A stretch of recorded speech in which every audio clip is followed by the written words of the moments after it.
स्वागत है आप सभी का पूरी पाठशाला में, जहां चल रहा है most important previous year GK प्रश्न क्विज।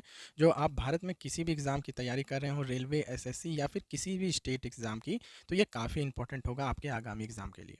तो इसी क्रम का आज पहला प्रश्न है कि वेदों की ओर लौटो नारा किसने दिया था। काफ़ी इंपॉर्टेंट प्रश्न है, एसएससी और कई एग्ज़ाम में कई बार पूछा गया है। तो सही जवाब हो जाएगा ऑप्शन डी, यानी कि दयानंद सरस्वती के द्वारा वेदों की ओर लौटो का नारा दिया गया था।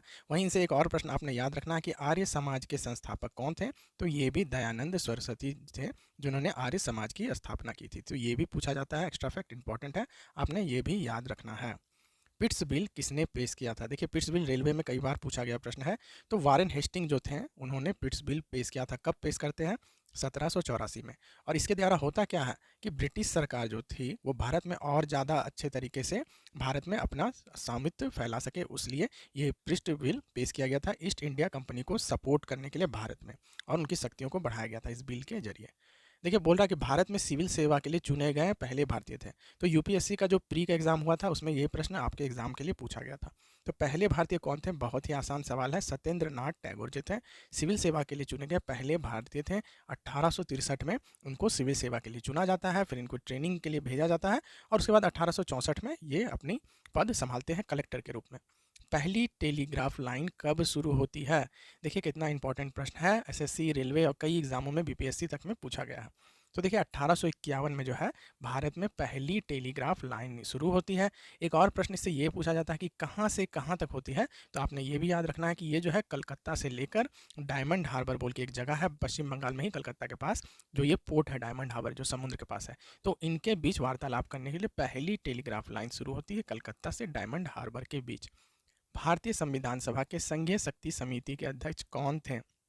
हम देखिए, यहाँ पे कई लोग कंफ्यूज होकर बी आर अम्बेडकर पे क्लिक करते हैं, लेकिन ये गलत हो जाएगा, क्योंकि पूछ रहा है कि संघीय शक्ति समिति के, ये नहीं पूछा जा रहा है कि संविधान सभा के अध्यक्ष कौन थे। तो इसमें आपने कंफ्यूज नहीं होना है। पंडित नेहरू जो थे, वो आपका संघीय शक्ति समिति के अध्यक्ष थे, और इनका पहला मीटिंग कब होता है? तो ये फैक्ट भी आपने याद रखना, 9 दिसंबर 1946 को होता है। अच्छा, पहला मीटिंग जो हुआ था उसमें संविधान सभा के अध्यक्ष कौन थे? तो ये भी आपने याद रखना है कि सच्चिदानंद सिन्हा जो थे, इनको अस्थायी अध्यक्ष बनाया गया था संविधान सभा का। उसके बाद सच्चिदानंद सिन्हा के बाद बी आर अम्बेडकर को जो है परमानेंट अध्यक्ष बनाया गया था संविधान सभा का। और ये मैंने जो भी एक्स्ट्रा फैक्ट बताया, सारा का सारा किसी ना किसी एग्जाम में पूछा गया है, तो सभी का सभी आपको अच्छे से याद रखना है। राष्ट्रपति सत्यमेव जयते कहाँ से लिया गया है? तो इसे कहाँ से लिया गया है? आसान है, मुंडक उपनिषद से इसे सत्यमेव जयते को लिया गया है। अब देखिए, हड़प्पा संस्कृति की खोज किस वर्ष की गई थी, ये पूछा जा रहा है। तो हड़प्पा संस्कृति की जो खोज है वो काफ़ी दिनों से चल रही थी, 1912 से ही, लेकिन जो ऑफिशियल खोज जो है इसका माना जाता है 1921 में किया गया था हड़प्पा संस्कृति की खोज। अब ये पूछेगा कि किसने किया था, तो ये भी आपने याद रखना कि हर्बर्ट मार्शल के द्वारा इनकी खोज की गई थी हड़प्पा की। एक और प्रश्न पूछा जाता है, जब हड़प्पा हो गया तो आपने ये भी याद रखना कि मोहनजोदड़ो की खोज किसने की थी। ये भी कई बार पूछा गया। तो राखल दास बनर्जी जो थे, राखल दास बनर्जी, वो इसके प्रभारी थे, कहाँ के? मोहनजोदड़ो की खुदाई के राखल दास बनर्जी। तो हर्बर्ट मार्शल हड़प्पा के, और मोहनजोदड़ो के राखल दास बनर्जी थे। ये दोनों ही फैक्ट आपने याद रखना है, 1921 में हुआ था। नालंदा विश्वविद्यालय सीखने का बड़ा केंद्र था, विशेष रूप से किस धर्म से संबंधित था? तो ये बौद्ध धर्म से संबंधित था। तो कौन? नालंदा विश्वविद्यालय। और इसे एक और पूछा जाता है कि ये कहाँ पे स्थित है, तो ये बिहार में बिहार शरीफ बोल के एक जगह है, जहाँ पे नालंदा विश्वविद्यालय स्थित है। 1200 ईस्वी में जो है इसकी शुरुआत होती है नालंदा विश्वविद्यालय की, और ये यूनेस्को का वर्ल्ड हेरिटेज साइट है। तो काफ़ी इंपॉर्टेंट हो जाता है आपके एग्जाम के लिए। तो ये चारों फैक्ट जो है आपने याद रखना है, काफ़ी इंपॉर्टेंट है। पश्चिम भारत में चालुक्य वंश के बाद कौन सा वंश आया? एसएससी का फेवरेट प्रश्न है, कई शिफ्टों में रिपीटेड है। तो आपने याद रखना है कि पश्चिम भारत में, यानी कि वेस्टर्न पश्चिमी जो डेक्कन का भाग था, उससे पूछा जा रहा है। तो पश्चिमी जो डेक्कन भाग है, चालुक्य वंश के बाद कौन आता है? राष्ट्रकूट आता है। अच्छा, एक चीज़ और पूछा जाता है कि राष्ट्रकूट कब आता है? तो 8वीं सदी में आता है।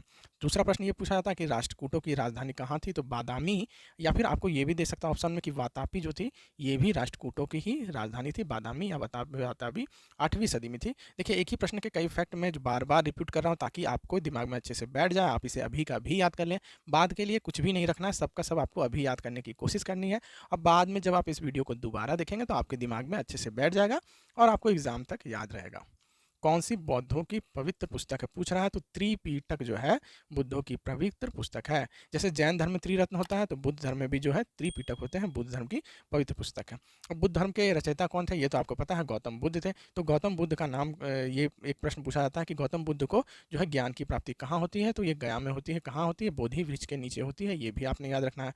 अच्छा, एक और चीज़ पूछा जाता है कि इनकी जन्म कहाँ होता है, तो लुम्बिनी जो है, लुम्बिनी में इनका जन्म होता है, ये भी आपने याद रखना है। अब मृत्यु कहाँ होती है, कुशीनगर में जो है इनकी मृत्यु होती है। किनकी, भगवान बुद्ध की। लुम्बिनी नेपाल में है, कुशीनगर जो है आपका यूपी में है, और गया जो है वो बिहार का हिस्सा है। तो ये सारे फैक्ट जो है आपको गौतम बुद्ध, भगवान बुद्ध से याद रखने हैं। अब देखते हैं अगला प्रश्न क्या पूछा जा रहा है। अगला प्रश्न करेंट अफेयर से है कि पर्यटन मंत्रालय ने स्वच्छ भारत अभियान के माध्यम से ताजमहल को अपनाया, तो किस कंपनी ने अपनाया, ये आपसे पूछा जा रहा है। तो ताजमहल है, इंपॉर्टेंट हो जाता है, विश्व का अजूबा है, तो ओएनजीसी ने इसे अपनाया है, किसे, ताजमहल को। और ये सेकंड ऐसा साइट था जिसको कि स्वच्छ भारत अभियान यानी क्लीन इंडिया मूवमेंट की तरफ अपनाया गया था। इसमें एक और प्रश्न पूछा जाता है कि फर्स्ट साइट कौन था जिसे कि स्वच्छ भारत अभियान के अंतर्गत अपनाया गया था। तो आपने ये भी याद रखना है कि कुतुब मीनार जो है वो फर्स्ट साइट है जिसको कि स्वच्छ भारत अभियान के अंतर्गत अपनाया है। तो आपने दोनों का दोनों ही याद रखना है। एक मुद्रा जिसमें या तो एक भाग लापता हो या दो से अधिक टुकड़ों में बना होता है, तो उसे क्या कहा जाता है, ये पूछा जा रहा है। तो उसे क्या कहा जाएगा, समझ में आ रहा होगा आपको, कटे फटे नोट कहा जाता है। एक भाग टुकड़ा गायब है और अधिक टुकड़ों में बना हुआ है, तो उसे कटे फटे नोट कहा जाता है। इकोनॉमी का था, पूछा गया प्रश्न था।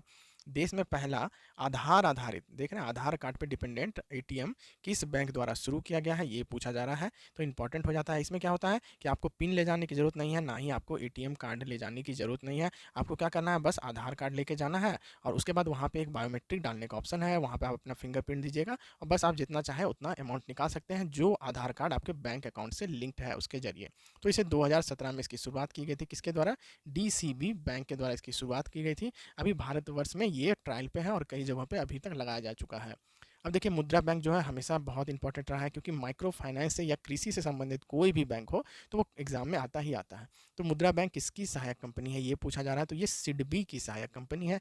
मुद्रा के बारे में आपको कभी कभी फुल फॉर्म भी पूछा गया है, तो आपने ये भी याद रखना है। मुद्रा है क्या, तो micro unit development refinance agency bank है। Micro unit development and refinance agency है, और ये जो है सिडबी के अंतर्गत आता है। और 2015 में प्रधानमंत्री मोदी द्वारा मुद्रा योजना की शुरुआत की जाती है। तो ये ईयर भी कई एग्जामों में पूछा गया है। और सिडबी क्या है, सिडबी के बारे में भी आपको पता होना चाहिए कि ये small industrial development bank of India है, सिडबी। और इसका 100% स्टेक है किसमें, मुद्रा बैंक को फाइनेंस करने में। सतत विकास की अवधारणा किससे संबंधित है, सतत विकास या फिर सस्टेनेबल डेवलपमेंट, जो भी आपसे पूछ ले, दोनों का मतलब एक ही है। तो इसका संबंध क्या है, इंटर जनरेशनल इक्विटी से। अब ये इंटर जनरेशनल इक्विटी क्या होता है, इसमें जो है रिसोर्सेज का इस्तेमाल किया जाता है, वो इको फ्रेंडली रिसोर्सेज होते हैं, यानी कि नेचुरल रिसोर्सेज को तो बचाना ही है, उसके साथ ही साथ अपना विकास भी करना है देश का। तो इसी को सस्टेनेबल डेवलपमेंट बोला जाता है, इकोसिस्टम, साथ ही साथ इकोनॉमी को भी बढ़ाना। कौन सा कच्चे माल का उन्मुख उद्योग है, कच्चे माल का उन्मुख उद्योग कौन सा है, तो पेट्रोलियम उद्योग जो है सबसे ज़्यादा बेसिक रॉ मटेरियल के रूप में क्रूड ऑयल का कच्चे माल के लिए यूज़ होता है, किसका, पेट्रोलियम उद्योग का। पेट्रोलियम क्या है, क्रूड ऑयल जो है भारत में इंपोर्ट करके लाया जाता है या किसी भी देश में इंपोर्ट करके लाया जाता है, और उसके बाद कच्चे माल के रूप में इसे उपयोग किया जाता है, तो ये क्रूड ऑयल हो जाएगा। उसके बाद जो है कपास भी इसके अंदर आता है, और उसके बाद जो है कपास के बाद कोयला जो है इसके अंदर आता है, लेकिन सबसे ज़्यादा होगा पेट्रोलियम उद्योग ही सबसे ज़्यादा यूज़ किया जाता है। अगला प्रश्न देख लेते हैं कि क्या पूछा जा रहा है आपके एग्जाम में। तो देखिए, भारत के संविधान का निम्नलिखित में से कौन सा अनुच्छेद अभिव्यक्ति की स्वतंत्रता से संबंधित अधिकारों की सुरक्षा की गारंटी देता है, तो आर्टिकल 19 जो है ये किसकी सुरक्षा की गारंटी देता है, अभिव्यक्ति की स्वतंत्रता बोल ले, या फिर आपको बोलने की स्वतंत्रता बोल ले, या फिर आपको प्रेस की स्वतंत्रता बोल ले, तो ये सब कुछ आर्टिकल 19 में है, इसलिए आर्टिकल पॉपुलर भी हुआ था। फ्रीडम ऑफ स्पीच भी इसे ही बोलते हैं। हाल ही में जो प्रेस के ऊपर कई सवाल उठाए गए थे, प्रेस फ्रीडम इंडेक्स में भारत पीछे चल गया था, तो आर्टिकल 19 चर्चा में रहा था, इसलिए लिया गया है आपके एग्जाम में। विश्व निवेश रिपोर्ट, देखिए इकोनॉमिक का पूछा गया प्रश्न है आपके एग्जाम में, द्वारा प्रकाशित वार्षिक रिपोर्ट है। तो विश्व निवेश रिपोर्ट क्या है, किसके द्वारा प्रकाशित किया जाता है, वर्ल्ड इन्वेस्टमेंट रिपोर्ट, ये पूछा जा रहा है। तो अंकटाड जो है वो वर्ल्ड इन्वेस्टमेंट रिपोर्ट प्रकाशित करती है, और इसके रिपोर्ट के अनुसार जो है सबसे ज़्यादा एफडीआई कहाँ पे आता है, ये भी पूछा गया था। तो अमेरिका में, अमेरिका यानी कि USA, United states of America में सबसे ज़्यादा एफडीआई आया था अंकटाड के रिपोर्ट के अनुसार। अगला प्रश्न देख लेते हैं क्या पूछा जा रहा है। कौन सी एक राष्ट्रीय आय के मापन की विधि नहीं है, ये पूछ रहा है। तो देखिए मूल्य वर्धित विधि जो है, इनकम मेथड जो है, जो बढ़ता है किसी चीज़ का मूल्य तो उस पे आधारित होता है ये। आय विधि यानी इनकम मेथड, और व्यय विधि यानी एक्सपेंडिचर मेथड जो है ये भी है, और मूल्य वर्धित विधि यानी वैल्यू एडेड मेथड ये सभी है। जबकि निवेश विधि जो है इसका एक मेथड नहीं है राष्ट्रीय आय के मापन के लिए। तो आपने याद रखना है, इंपॉर्टेंट प्रश्न था इकोनॉमिक्स से। पोस्को का संबंध किस देश से है, अभी अभी आपके एग्जाम में पूछा गया है एसएससी में। तो पोस्को का संबंध किससे है, हम याद रखेंगे कि इसका संबंध जो है दक्षिण कोरिया से है। अच्छा, पोस्को क्या है, थोड़ा सा ये भी जान लें कि वर्ल्ड का 4th लार्जेस्ट जो है ये जो है स्टील मेकर कंपनी है, कहाँ की है, दक्षिण कोरिया की है। इसलिए इसका नाम हुआ था कि वर्ल्ड में 4th लार्जेस्ट जो है ये अकेले ये पोस्को के द्वारा बनाया जाता है। तो इंपॉर्टेंट था आपके एग्जाम के लिए। अगला प्रश्न देखते हैं। हम देखिए अगला प्रश्न जो है वो जियोग्राफी से संबंधित है, या यानी भूगोल से। पूछ रहा है कि सतह विवर्तनिकी के बारे में निम्नलिखित में से कौन सा सत्य है। तो देखिए महाद्वीपों का समर्थन करने वाली सतह की गति को क्या कहा जाता है, सतह विवर्तनिकी। होता क्या है कि टेक्टोनिक प्लेट जो होते हैं वो आपस में जो है हिलते रहते हैं, एक स्थान से दूसरे स्थान तक बहते रहते हैं। और ये कहाँ की घटना है, तो ये भी आपने याद रखना कि पृथ्वी के सबसे ऊपर की सरफेस यानी लिथोस्फेयर की घटना है। टेक्टोनिक प्लेट जो है एक स्थान से दूसरे स्थान तक मूव करती है। तो ये महाद्वीपों का समर्थन करने वाली सतह की गति है, और ये करीब करीब 3.4 बिलियन ईयर युगों से अभी तक होते जा रहा है। कौन सी पहाड़ी पूर्वी और पश्चिमी घाट का मिलान स्थल है, ये पूछता है। तो भारत का अगर एक मैप बना के समझें तो भारत का जो पूर्वी और पश्चिमी घाट है, यहाँ जो है ये इस जगह पे मिलती है, और ये कहाँ का है, ये तमिलनाडु का भाग है। तो ये कौन सी पहाड़ी है, ये पहाड़ी है नीलगिरी पहाड़ी, और नीलगिरी बायोस्फीयर रिजर्व भी यहीं पे पाया जाता है। तमिलनाडु का भाग है, पूर्वी और पश्चिमी घाटी यहीं पर मिलती है एक दूसरे से। नीलगिरी किसका हिस्सा है, देखिए फिर से पूछा जा रहा, तो ये पश्चिमी घाट का हिस्सा माना जाएगा किसे, नीलगिरी क्यों। अगला प्रश्न देखिए, शिव समुद्रम जलप्रपात किस नदी के मार्ग में है। तो शिव समुद्रम जलप्रपात से कई बार पूछा गया है, और ये कावेरी नदी का भाग है। आपने अच्छे से याद रखना, कावेरी नदी कहाँ पे बहती है ये पूछा जा सकता है। तो कर्नाटक में कावेरी नदी बहती है, और उसी में भी जो है शिव समुद्रम जो जलप्रपात है, वाटरफॉल है, वो स्थित है। सतपुरा श्रेणी पश्चिम की ओर बहने वाली दो नदियों के मध्य में स्थित है। तो वो नदियाँ कौन सी हैं, तो देखिए भारत में क्या है कि सतपुरा श्रेणी में पश्चिमी की तरफ बढ़ने वाली दो नदियाँ कौन सी है, नर्मदा और ताप्ती नदी जो है पश्चिम की तरफ बहती है, और ये सतपुरा रेंज इसके बीच में स्थित है, और यही वो दोनों नदियाँ हैं। एक और प्रश्न पूछा जाता है कि नर्मदा नदी का जो है उद्गम कहाँ से होता है। तो ये आपने याद रखना है कि अमरकंटक से नर्मदा नदी का उद्गम होता है। और ताप्ती नदी का उद्गम कहाँ से होता है, तो सतपुरा का जो पूर्वी भाग है सतपुरा का, वहाँ से पूर्वी उत्तर पूर्वी भागों से जो है नहीं, मध्य पूर्वी भाग से जो है ताप्ती नदी का निर्माण होता है सतपुरा रेंज का। तो दोनों का ही इंपॉर्टेंट है, याद है रखना है आपने एग्जाम के लिए। देखिए एक बच्चा के द्वारा लिखी गई कविता है, और ये प्रश्न जो है रेलवे में पूछा गया था, तो इसलिए मैंने लिया है कि पौधे हमेशा बढ़ते रहेंगे, हवा हमेशा चलती रहेगी, सोलर सेल विद्युत ऊर्जा देंगे, तरंगे हमेशा के लिए ऊर्जा बनाएगी। तो इसमें किसके बारे में बोला जा रहा है, ये पूछा जाता है। तो देखिए सोलर के बारे में बोला गया, ठीक है, हवा भी हमेशा चलेगी, हवा के बारे में सोलर यानी कि सूर्य की ऊर्जा के बारे में बोला था, तरंगों के बारे में बोला जा रहा है। तो क्या हो गया, ये अक्षय ऊर्जा हो गया, यानी कि रीन्यूएबल एनर्जी के बारे में बोला गया है। क्यों, और इसके अंतर्गत कौन कौन सा आता है, अक्षय ऊर्जा के अंतर्गत ये भी पूछा जाता है। तो आपने हल्का सा ध्यान इस पर भी देना कि सूर्य की किरणें जो है वो जो है अक्षय ऊर्जा है। उसके बाद जो है हवा पवन ऊर्जा भी अक्षय ऊर्जा है, जल ऊर्जा भी अक्षय ऊर्जा के अंतर्गत आता जाता है। साथ ही साथ जो आपका ज्वार भाटा जो है वो भी अक्षय ऊर्जा के अंतर्गत आता है। और भूतापीय ऊर्जा, भूतापीय यानी जियो थर्मल ऊर्जा जो है वो भी इसके अंदर आता है। तो कुछ भी पूछा जा सकता है आपके एग्जाम में, आपने सभी का सभी याद रखना है। केरल भारत का तटीय राज्य कैसा है, दक्षिण पश्चिमी तटीय राज्य। क्या है कि भारत में यहाँ पे केरल स्थित है, जो कि दक्षिण और पश्चिमी के बीच है, इसलिए दक्षिण पश्चिमी तटीय राज्य हो गया केरल। भारत के उस राज्य का नाम बताइए जो सबसे अधिक मात्रा में जूट का उत्पादन करता है। तो वो कौन है, पश्चिम बंगाल है। लगभग 85% जूट का निर्माण कहाँ होता है, पश्चिम बंगाल में। जूट का एक अन्य नाम क्या है, ये पूछा जाएगा। तो इसे गोल्डन फाइबर कहते हैं, किसको, जूट को गोल्डन फाइबर कहा जाता है। और गंगा के डेल्टा में सबसे ज़्यादा जूट का पैदावार होता है। पश्चिम बंगाल की जलवायु इसके लिए उपयुक्त मानी जाती है। सिंधु नदी कहाँ से उद्गम होती है, पूछ रहा है। तो ये कैलाश रेंज से उत्पन्न होती है सिंधु। और सिंधु की लंबाई कभी कभी पूछ सकता है, तो 3180 किलोमीटर है, और ये वेस्टर्न तिब्बत से होकर निकलता है, और फिर जाके ये पाकिस्तान में मिल जाता है। तो आपने ये भी याद रखना है। उसके बाद अरब सागर तक जाता है। भारत में निम्नलिखित में से कौन सा राज्य तीन तरफ से बांग्लादेश से घिरा हुआ है, ये पूछा रहा है।